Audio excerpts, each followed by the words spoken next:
सुंदर वन में ठंड दस्तक दे रही थी। सभी जानवर आने वाले कठिन मौसम के लिए तैयारी करने में लगे हुए थे। सुग्री चिड़िया भी उनमें से एक थी। हर साल की तरह उसने अपने लिए एक शानदार घोंसला तैयार किया था और अचानक होने वाली बारिश और ठंड से बचने के लिए उसे चारों तरफ से घास फूस से ढक दिया था। सब कुछ ठीक चल रहा था कि एक दिन अचानक ही बिजली कड़कने लगी और देखते देखते घनघोर वर्षा होने लगी। बेमौसम आई बारिश से ठंड भी बढ़ गई और सभी जानवर अपने अपने घरों की तरफ भागने लगे। सुग्री भी तेजी दिखाते हुए अपने घोंसले में वापस आ गई और आराम करने लगी। उसे आए अभी कुछ ही वक्त बीता था कि एक बंदर खुद को बचाने के लिए पेड़ के नीचे आ पहुंचा। सुग्री ने बंदर को देखते ही कहा, तुम इतने होशियार बने फिरते हो तो भला ऐसे मौसम से बचने के लिए घर क्यों नहीं बनाया।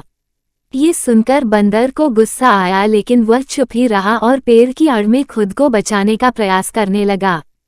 थोड़ी देर शांत रहने के बाद सुग्री फिर बोली, पूरी गर्मी इधर उधर आलस में बिता दी, अच्छा होता अपने लिए एक घर बना लेते। ये सुन बंदर ने गुस्से में कहा, तुम अपने से मतलब रखो, मेरी चिंता छोड़ दो। सुग्री शांत हो गई। बारिश रुकने का नाम नहीं ले रही थी और हवाएं भी तेज चल रही थीं। बेचारा बंदर ठंड से कांप रहा था और खुद को ढकने की भरसक कोशिश कर रहा था। पर सुग्री ने तो मानो उसे छेड़ने की कसम खा रखी थी। वह फिर बोली, काश कि तुमने थोड़ी अकल दिखाई होती तो आज इस हालत। सुग्री ने अभी अपनी बात खत्म भी नहीं की थी कि बंदर बौखलाते हुए बोला, एकदम चुप, अपना ये बार बार फुसफुसाना बंद करो। ये ज्ञान की बातें अपने पास रखो और पंडित बनने की कोशिश मत करो।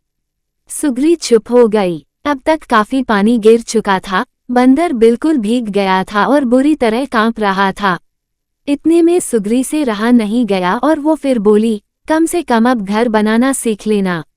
इतना सुनते ही बंदर तुरंत पेड़ पर चढ़ने लगा।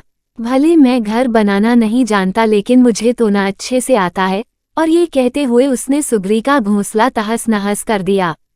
अब सुग्री भी बंदर की तरह बेघर हो चुकी थी और ठंड से कांप रही थी।